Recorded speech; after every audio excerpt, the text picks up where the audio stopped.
ပရိသတ်များအားလုံးပဲမင်္ဂလာပါရှင်။ချစ်တဲ့ရဲ့ channel ကနေပြီးတော့ပြန်လည်ကြိုဆိုလိုက်ပါရစေ။ဒီနေ့မှာတော့စက်တင်ဘာလ29ရက်နေ့အတွက်မိုးလေဝသခန့်မှန်းချက်တွေနဲ့မြန်မာနဲ့လွန်စွာနီးကပ်လာတဲ့မုန်တိုင်းဘူအလွိုင်းသတင်းတွေကိုအားလုံးသတိထားရအောင်လို့တင်ဆက်ပေးသွားပါမယ်။တိုင်ဖုန်းမုန်တိုင်းဘူအလွိုင်းမြန်မာကိုဦးတည်နေပြီးတော့ရေကြီးမြေပြိုအန်တရယ်သတိပေးထားပါတယ်။တိုင်ဖုန်းမုန်တိုင်းဘူအလွိုင်းကလေပြင်းအားနဲ့ဆက်အဖြစ်အားပြောလာပြီးတော့မြန်မာနိုင်ငံကိုဆက်လက်ဖျက်ကျော်မှာဖြစ်တာကြောင့်တိုင်းဒေသကြီးနဲ့ပြည်내အများစုမှာမိုးတဲတန်စွာရွာသွန်းပြီးတော့ရေကြီးမြေပြိုအန်တရယ်တွေအတွက်ကြိုတင်ပြင်ဆင်ထားဖို့လိုအပ်တယ်လို့မိုးလေဝသနဲ့ဇလဗေဒညွှန်ကြားမှုဦးစီးဌာန DMH ကနေပြီးတော့သတိပေးထုတ်ပြန်ထားပါတယ်။အရင်နေ့ညနေတိုင်းထွာချက်တွေအရတောင်တရုတ်ပင်လယ်ပြင်မှာဖြစ်ပေါ်နေတဲ့တိုင်ဖုန်းမုန်တိုင်းဘူအလွိုင်းကအ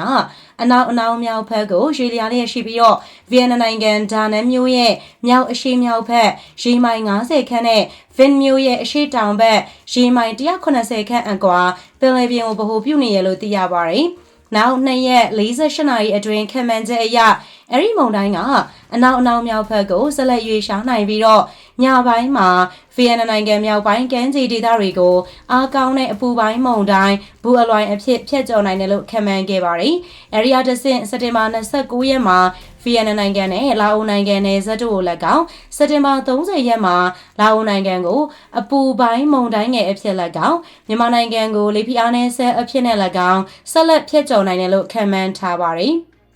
အဲ့ဒီတိုင်ဖုန်းမုန်တိုင်းကပြတ်ထွက်လာတဲ့ထိန်တိုက်တွေရဲ့အရှိန်ကြောင့်အရင်နေ့ညနေကအော်တိုဘာလ1ရက်အတွင်းစကိုင်းတိုင်းဒေသကြီးအထက်ပိုင်းကချင်ပြည်နယ်နဲ့ရှမ်းပြည်နယ်မြောက်ပိုင်းတို့မှာနေရာကျကျမိုးရွာနိုင်တယ်လို့သတိပေးထားပါတယ်။ဒါအပြင်နေပြည်တော်ရန်ကုန်တိုင်းမန္တလေးတိုင်းပဲခူးတိုင်းမကွေးတိုင်းစကိုင်းတိုင်းဒေသကြီးအောက်ပိုင်းအေရဝတီတိုင်းတနင်္သာရီတိုင်းကယားပြည်နယ်ကရင်ပြည်နယ်ချင်းပြည်နယ်မွန်ပြည်နယ်ရခိုင်ပြည်နယ်နဲ့ရှမ်းပြည်နယ်တောင်ပိုင်းနဲ့အရှေ့ပိုင်းတို့မှာနေရာစိမ့်မှနေရာအနှံ့အပြားမိုးထစ်ချုံရွာပြီးတချို့နေရာဒေသတွေမှာဒေသအလိုက်နဲ့နေရာကွက်ပြီးတော့မိုးကြီးနိုင်တယ်လို့ဆိုထားပါတယ်။မြန်မာကယူရန်တရှောင်းနဲ့ကမ်းလွန်ပင်လယ်ပြင်တို့မှာရန်ဖန်ရန်ခါမိုးသက်လေပြင်းတွေကြားရောက်ပြီးလှိုင်းကြီးနိုင်ကမိုးသက်လေပြင်းကျစဉ်ရေပြင်မြေပြင်လေကတနအီကို35မိုင်အထိတိုက်ခတ်နိုင်ပြီးလှိုင်းအမြင့်မှာမြန်မာကယူရန်တရှောင်းနဲ့ကမ်းလွန်ပင်လယ်ပြင်တို့မှာ10ပေမှ12ပေခန့်အထိရှိနိုင်တယ်လို့လည်းသတိပေးထားပါတယ်။ဒါကြောင့်မိုးသက်ထန်စွာရွာသွန်းခြင်းနဲ့အတူလေပြင်းတိုက်ခတ်ခြင်းမိုးထစ်ချုံခြင်းမိုးကြိုးပစ်ခြင်းလျှက်စီးလက်ခြင်းမိုးသီးကျွေခြင်းလျှက်တစ်ပြက်ရေကြီးခြင်းနဲ့မြေပြိုခြင်းစတဲ့တဘာဝဘေးအန္တရာယ်တွေဖြစ်ပေါ်နိုင်တာကြောင့်အဲဒီဒေသတွေမှာရှိတဲ့ကုန်းမြင့်ဒေသအနီးမှာနေထိုင်ကြတဲ့သူတွေအနေနဲ့မြေပြိုမှုအန္တရာယ်မြင့်ငယ်ချောင်းငယ်တွေအနီးနေထိုင်ကြတဲ့သူတွေအနေနဲ့ရေကြီးရေရှမ်းမှုတွေကိုကြိုတင်သတိပြုရှောင်ရှားနိုင်ဖို့မိုးလေဝသနဲ့ဇလဗေဒညွှန်ကြားမှုဦးစီးဌာနကသတိပေးနှိုးဆော်ထားခြင်းဖြစ်ပါတယ်။ဒါအပြင်ပြည်ရင်းရေချောင်းသွားလာရေးလေချောင်းပြန်တန်းရေးနဲ့ဆယ်မြောင်းတာတမန်နေနေနဲ့လည်းလိုအပ်တာတွေကြိုတင်ပြင်ဆင်ဆောင်ရွက်ထားနိုင်ဖို့မိုးလေဝသနဲ့ဇလဗေဒညွှန်ကြားမှုဦးစီးဌာနကနေပြီးတော့နှိုးဆော်ထားပါတယ်။အခုဆက်လက်ပြီးတော့စက်တင်ဘာလ29ရက်နေ့အတွက်မိုးလေဝသခန့်မှန်းချက်တွေကိုတင်ဆက်ပေးသွားပါမယ်။ပင်လယ်ပြင်ခရီးအတွက်မိုးလေဝသခန့်မှန်းချက်ကတော့ဘင်္ဂလားပင်လယ်အော်အခြေအနေနဲ့ကက်ပလီပင်လယ်ပြင်နဲ့ဘင်္ဂလားပင်လယ်အော်တောင်ပိုင်းတို့မှာမုတ်တုံလေအားကောင်းနေပြီးတော့ကျန်ဘင်္ဂလားပင်လယ်အော်မှာမုတ်တုံလေအားအသင့်တင်ရှိနေပါမယ်။ထူးခြားတဲ့အခြေအနေကတော့ဒီကနေ့မြန်မာစံတော်ချိန်9နာရီခွဲအချိန်တိုင်းထွာချက်တွေအရဗီယက်နမ်နိုင်ငံမြောက်ပိုင်းကမ်းခြေဒေသတွေကိုဗင်မြို့နဲ့ဒုံဟွမ်မြို့တို့အကြားမှာဖျက်ကျော်ဝင်ရောက်ခဲ့တဲ့အားကောင်းတဲ့အပူပိုင်းမုန်တိုင်းဘူအလွိုင်းကအနောက်မြောက်ဘက်ကိုရွေ့လျားခဲ့ပြီးတော့ဆက်လက်ဖျက်ကျော်လျက်ရှိပါတယ်။အဆိုပါအားကောင်းတဲ့အပူပိုင်းမုန်တိုင်းဘူအလွိုင်းကအနောက်မြောက်ဘက်ကိုရွေ့လျားနိုင်ပြီးတော့ဒီကနေ့ညနေပိုင်းမှာလာအိုနိုင်ငံနယ်စပ်ဒေသတွေကိုအပူပိုင်းမုန်တိုင်းဘူအလွိုင်းအဖြစ်လက်ကောင်ဒီကနေ့ညပိုင်းမှာလာအိုနိုင်ငံကုန်းတွင်းပိုင်းဒေသတွေကိုအပူပိုင်းမုန်တိုင်းငယ်အဖြစ်လက်ကောင်30ရက်6လ2025ရက်နေ့မနက်ပိုင်းမှာမြန်မာနိုင်ငံအရှေ့ပိုင်းဒေသတွေကိုလေပြင်းအားနည်းဆဲအဖြစ်လက်ကောင်ဆက်လက်ဖျက်ကျော်နိုင်တယ်လို့ခန့်မှန်းရပါတယ်။ရန်ကုန်မှာတနင်္သာရီကယူရန်တလျှောက်ပင်လယ်ပြင်ခီးရဲအတွက်မိုးလေဝသခန့်မှန်းချက်ဆက်ပြီးတော့ပြပြပေးသွားပါမယ်။ဒီကနေ့မွန်တဲကနေနောက်ထပ်24နာရီအတွင်းခန့်မှန်းချက်ဖြစ်ပါတယ်။မိုးလေဝသအခြေအနေကတော့နေရာအနှံ့အပြားမိုးထစ်ချုံရွာပြီးနေရာကွက်ပြီးတော့မိုးကြီးနိုင်ပါတယ်။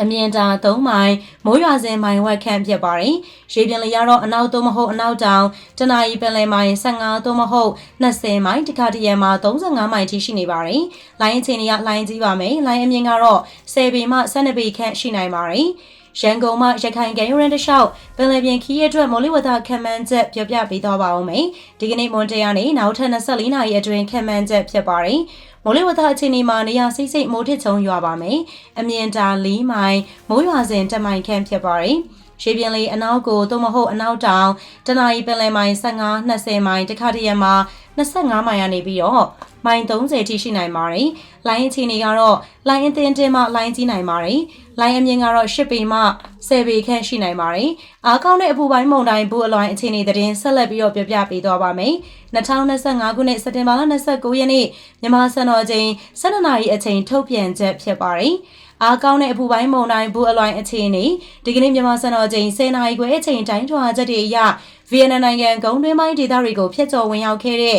အားကောင်းတဲ့အပူပိုင်းမုန်တိုင်းဘူးအလွိုင်းကအနောက်မြောက်ဘက်ကိုရွှေ့လျားခဲ့ပြီးတော့ဗီယက်နမ်နိုင်ငံနဲ့လာအိုနိုင်ငံနယ်စပ်ဒေသတွေကိုဆက်လက်ဖျက်ချော်လျက်ရှိပါတယ်။နောက်48နာရီအတွင်းခံမှန်းချက်ကတော့အဲ့ဒီအားကောင်းတဲ့အပူပိုင်းမုန်တိုင်းဘူးအလွိုင်းကအနောက်မြောက်ဘက်ကိုဆက်လက်ရွှေ့လျားနိုင်ပြီးတော့ဒီကနေ့ညနေပိုင်းမှာလာအိုနိုင်ငံမြောက်ပိုင်းဒေသဒေသတွေကိုအပူပိုင်းမုန်တိုင်းဘူးအလွိုင်းဖြစ်လက်ကောင်30ရက်6လ2025ရက်နေ့မနက်ပိုင်းမှာလာအိုနိုင်ငံနဲ့မြန်မာနိုင်ငံနယ်စပ်ဒေသတွေကိုအပူပိုင်းမုန်တိုင်းငယ်အဖြစ်လက်ကောင်ဆက်လက်ဖျက်ချော်နိုင်တယ်လို့ခန့်မှန်းရပါတယ်။တတိပိနှိုးစော်ချက်အနေနဲ့ကတော့အဲ့ဒီအားကောင်းတဲ့အပူပိုင်းမုန်တိုင်းဘူးအလွိုင်းကပြတ်ထွက်လာတဲ့တိမ်တိုက်တွေကြောင့်ဒီကနေ့မနက်မှတရက်10လ2025ရက်နေ့အတွင်းနေပြည်တော်ရန်ကုန်တိုင်းဒေသကြီးမန္တလေးတိုင်းဒေသကြီးပဲခူးတိုင်းဒေသကြီးမကွေးတိုင်းဒေသကြီးစကိုင်းတိုင်းဒေသကြီးအေရဝတီတိုင်းဒေသကြီးတနင်္သာရီတိုင်းဒေသကြီးကချင်ပြည်နယ်ကယားပြည်နယ်ကရင်ပြည်နယ်ချင်းပြည်နယ်မွန်ပြည်နယ်ရခိုင်ပြည်နယ်နဲ့ရှမ်းပြည်နယ်တို့မှာနေရာစိတ်မှနေရာအနှံ့အပြားမိုးထစ်ချုံရွာပြီးတချို့ဒေသတွေမှာဒေသအလိုက်နဲ့နေရာကွက်ပြီးမိုးကြီးခြင်းတွေဖြစ်ပေါ်နိုင်ပါတယ်။မြန်မာကယ်ရိုရန်တရှောင်းနဲ့ဂန်လွန်ပင်လယ်ပြင်တို့မှာရန်ဖန်ရန်ခါမိုးသက်လေပြင်းတွေကြားရောက်ပြီးလှိုင်းကြီးပါမယ်။မိုးသက်လေပြင်းကြားစဉ်ရှေးပြင်းမြေပြင်လေကတနအီကို35မိုင်အထိတိုက်ခတ်နိုင်ပါတယ်။လှိုင်းအမြင့်မှာမြန်မာကယ်ရိုရန်တရှောင်းနဲ့ဂန်လွန်ပင်လယ်ပြင်တို့မှာ10ပေမှ12ပေခန့်ရှိနိုင်ပါတယ်။တို့ဖြစ်ပါ၍မိုးသည်ထန်စွာရွာသွန်းခြင်းနဲ့အတူလေပြင်းတိုက်ခတ်ခြင်းမိုးထစ်ချုံခြင်းမိုးကြိုးပစ်ခြင်းလျှက်စီးလက်ခြင်းမိုးသီးကြွေခြင်းလျှက်တစ်ပြက်ရေကြီးခြင်းနဲ့မြေပြိုခြင်းစတဲ့သဘာဝဘေးအန္တရာယ်တွေဖြစ်ပေါ်နိုင်တာကြောင့်အဲ့ဒီဒေသတွေမှာရှိတဲ့ကုန်းမြင့်ဒေသအနီးမှာနေထိုင်ကြတဲ့သူတွေအနေနဲ့မြေပြိုမှုအန္တရာယ်မြင့်ငယ်ချောင်းငယ်တွေအနီးမှာနေထိုင်ကြတဲ့သူတွေအနေနဲ့ရေကြီးရေရှမ်းမှုတွေကိုကြိုတင်သတိပြုရှောင်ရှားနိုင်ပါရန်ပြည်ရင်းရေချောင်းသွားလာရေးလေချောင်းပြန်တန်းရေးနဲ့ဆယ်မြောင်းတာတမန်တွေအနေနဲ့လိုအပ်တာတွေကြိုတင်ပြင်ဆင်ဆောင်ရွက်ထားနိုင်ပါရန်သတိပေးနှိုးဆော်အပ်ပါတယ်။အခုဆက်လက်ပြီးတနင်္သာရီတိုင်းပုတ်ပြင်းမြို့နယ်ကော်တောင်းမြို့နယ်နေရာအနှံ့ပြားမှနေရာစိစိမိုးသေးတဲ့ကနေပြီးတော့နေရာကွက်ကြားမိုးတီးနိုင်တယ်။တဝဲခရိုင်မှာဆိုရင်တော့မြိတ်ခရိုင်နေရာစိစိကနေနေရာကွက်ကြားမိုးနှင်းငယ်မှာမိုးသေးတဲ့ရွာသွန်းနိုင်ပြီးနေရာကွက်ကြားမိုးနှင်းငယ်ကြီးနိုင်ပါတယ်။စကိုင်းတိုင်းကံဘလူခရိုင်ရေဦးခရိုင်ရွှေဘိုခရိုင်မုံရွာခရိုင်ရင်းမပင်ခရိုင်ကလေးခရိုင်တွေမှာတော့တချို့နေရာကွက်ကြားမိုးနှင်းငယ်မှာမိုးတင်းတင်းရွာသွန်းနိုင်ပြီးတော့နေရာကွက်ပြီးတော့လည်းမိုးကြီးနိုင်ပါတယ်။ကြံခရိုင်နေတူများသောအားဖြင့်တာယာပါမယ်။မန္တလေးတိုင်းတပိတ်ချင်းခရိုင်ရမဲသိန်းခရိုင်နေပြီးတော့နေရာတချို့ကွက်ကြားမိုးနှင်းငယ်ကနေမိုးတင်းတင်းရွာနိုင်ပြီးတော့နေရာတချို့မှာကွက်ကြားပြီးတော့မိုးနှင်းငယ်ကြီးနိုင်ပါတယ်။ကြံခရိုင်နေတူများသောအားဖြင့်တာယာနေပါမယ်။ကချင်ပြည်နယ်မကွေးတိုင်းချင်းပြည်နယ်ရခိုင်ပြည်နယ်ရှမ်းပြည်နယ်ရှေ့မြောက်တောင်စားတဲ့အရက်တွေမှာတာယာနေပါမယ်။တချို့နေရာကွက်ကြားမိုးနှင်းငယ်ရနေပြီးတော့မိုးအသင်းတင့်ရွာပါမယ်။အေရဝတီတိုင်းပသိမ်ခရိုင်မြောင်မြခရိုင်လက်ဗုဒ္ဓခရိုင်နေရာကွက်ကြားမိုးနှင်းငယ်မှမိုးအသင်းတင့်ရွာနိုင်ပါတယ်။တချို့မှာနေရာကွက်ကြားရွာနိုင်ပြီးတော့တချို့တွေမှာတော့နေရာကွက်ကြားပြီးတော့မိုးနှင်းငယ်ကြီးနိုင်ပါတယ်။ကြံခရိုင်နေတူများသောအားဖြင့်တာယာနေပါမယ်။ရန်ကုန်တိုင်းမှာများသောအားဖြင့်တာယာနေပါမယ်။ပဲခူးတိုင်းအနောက်ချမ်းများသောအားဖြင့်တာယာနေပါမယ်။အရှိချမ်းမှာများသောအားဖြင့်လည်းတာယာပါမယ်။တောင်ငူခရိုင်ညောင်လေးပေခရိုင်နေရာတချို့ကွက်ကြားမိုးနှင်းငယ်နေပြီးတော့မိုးအသင်းတင့်ရွာသွန်းနိုင်ပါတယ်။ကယားပြည်နယ်မှာများသောအားဖြင့်တာယာပါမယ်။မဲဆဲမြို့နယ်နေရာကွက်ကြားမိုးနှင်းငယ်မှမိုးအသင်းတင့်ရွာနိုင်ပါတယ်။ကရင်ပြည်နယ်မွန်ပြည်နယ်များသောအားဖြင့်တာယာပါမယ်။နေရာတချို့ကွက်ကြားပြီးတော့မိုးနှင်းငယ်မှမိုးအသင်းတင့်ရွာနိုင်ပါတယ်။တိုင်ဖုန်းမုန်တိုင်းပူအလွိုင်းမှာဗီယက်နမ်နိုင်ငံမြောက်ပိုင်းနေရာကိုဖျက်ချော်စဉ်ဗီယက်နမ်နိုင်ငံနေရာအနှံ့ပြားမှာနေရာစိတ်မိုးအသင်းတစ်ရွာသွန်းပြီးနေရာစိတ်မှာမိုးသေးထန်ပါမယ်။လေပြင်းတိုက်ခတ်ခြင်းနဲ့အတူမြေနေပိုင်းဒေသတွေမှာရေကြီးရေရှမ်းခြင်းတွေဖြစ်ပေါ်နိုင်ပါတယ်။တရုတ်တောင်ပိုင်းကွမ်ရှီပြည်နယ်ဂယုံရန်နေရာတွေနဲ့ဟိုင်နန်ကျွန်းတို့မှာနေရာအနှံ့ပြားမှနေရာစိတ်မိုးအသင်းတစ်မှမိုးသေးထန်မှာရွာသွန်းနိုင်ပါတယ်။လာအိုနိုင်ငံမြောက်ပိုင်းနဲ့အလယ်ပိုင်းအရှေ့ပိုင်းတောင်ပိုင်းနေရာတွေမှာ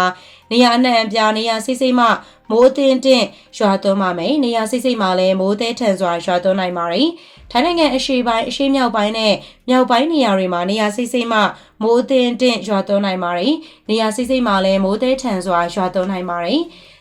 ဒီလိုမျိုးချွတ်တင်သတိပေးချက်တွေကိုမိုးလေဝသနဲ့ဇလဗေဒညွှန်ကြားမှုဦးစီးဌာနကနေပြီးတော့ထုတ်ပြန်ထားတာပဲဖြစ်ပါတယ်။ဗီဒီယိုလေးအဆုံးထိလိုက်ပါကြည့်ရှုပေးတဲ့အတွက်လည်းအားလုံးကိုကျေးဇူးများတင်ပါတယ်။နောက်နေ့ရက်တင်ဆက်မှုတွေမှာပြန်လည်ဆုံတွေ့ကြပါစို့ရှင်။